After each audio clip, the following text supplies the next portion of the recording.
আজ নতুন ধরনের একটা ঢ্যাঁড়সের রেসিপি বানিয়ে দেখাবো। প্রথমে কড়াইতে তেল গরম করে ওর মধ্যে 5 ফোড়ন দিলাম। এবার ছোট্ট ছোট্ট করে কেটে রাখা ঢ্যাঁড়স ওর মধ্যে দিয়ে দিলাম।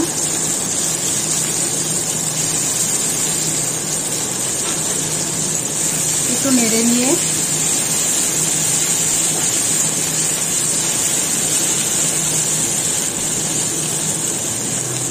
ওর মধ্যে দিলাম হলুদ গুঁড়ো,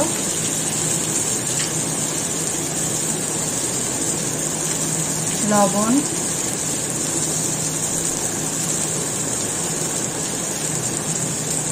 কাঁচা লঙ্কা কুচি। আবার একটু নেড়ে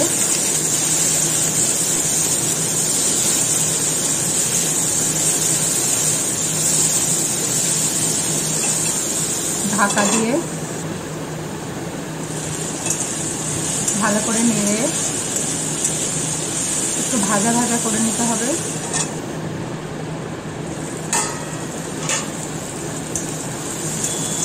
ভালো করে ভাজা হয়ে গেলে একটা পাত্রে একটু টক দই নিয়ে ওর মধ্যে দিলাম অল্প একটু চিনি, একটু ভাজা জিরের গুঁড়ো, একটু আমচুর পাউডার।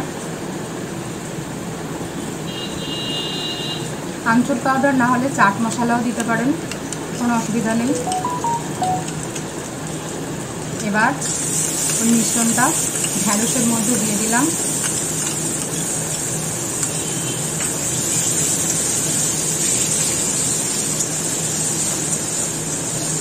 এবার ভালো করে নেড়ে জলটা শুকিয়ে গা মাখা হয়ে এলে এটা নামিয়ে নিতে হবে।